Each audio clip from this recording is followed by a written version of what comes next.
Praise the lord. యేసుక్రీస్తు దివ్యనామంలో ఉదయకాల సమయంలో ప్రభుతో ప్రతిదినం అనే ఆధ్యాత్మిక కార్యక్రమాన్ని వీక్షించుచున్న మీ అందరికీ నా హృదయపూర్వక వందనాలు తెలియజేస్తున్నాను. జీవితంలో ఏది పడితే అది చేయటం, దేవునికి అయిష్టులుగా మారటం, దేవుని ఉగ్రతకు పాత్రులు కావటం, శాపగ్రస్తులుగా మారడానికి ఏకైక కారణం ఏంటో చెప్పంటారా?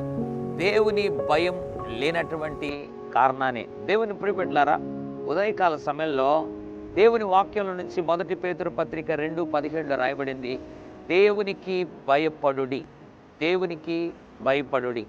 దేవుని భయం నీ జీవితంలో ఉన్నట్లయితే అన్ని విధాల దీవెనకరమైన ఆశీర్వాదకరమైనటువంటి మేలును పొందుకోగలవు. అందుకోసమే దేవుని భయం ఎవరికైతే ఉండదో వారు పాపంలోనూ, దేవుని భయం ఎవరికైతే ఉండదో వారు లోకంలోనూ ఇష్టానుసారమైన జీవితంలో జీవిస్తూ ఉంటారు. కాబట్టి ఉదయకాల సమయంలో దేవునికి భయపడుతున్నావా? అబ్రాహామును దేవుడు చూసి చెప్పాడు, ఇందును బట్టి నువ్వు దేవునికి భయపడువాడవని నాకు అర్థం అవుతా ఉంది.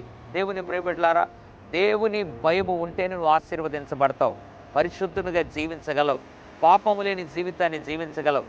ఇంతవరకు దేవుని భయం లేకుండా ఇష్టానుసారంగా జీవించి ఉన్నట్లయితే ఈ ఉదయకాల సమయంలో ప్రభుని అడుగుదాం, ప్రభు ఇక మీదట నీ భయము కలిగి జీవించుటకు నాకు నేర్పించమని అడుగుదాం.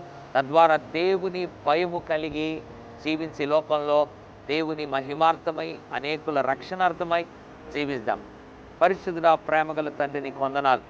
దేవునికి భయపడుడి అని వాక్యంలో నాయన ఉదయకాల సమయంలో 1 పేతురు పత్రిక 2:17 ద్వారా మాట్లాడేందుకు వందనాలు. ఎంతమందికి అయితే భయము ఇంకా ప్రభువా లేకుండా ఇష్టానుసారంగా లోకములో, లోక చేష్టలలో, లోక అలవాట్లలో ప్రభు నిమగ్నమై ఉన్నారో వారిని మరొకసారి క్షమించి రక్తంతో కడిగి నీ భయము కలిగి జీవించు వారిగా చేయమని యేసు నామములో ప్రార్థిస్తున్నాం తండ్రి. ఆమెన్. God bless you.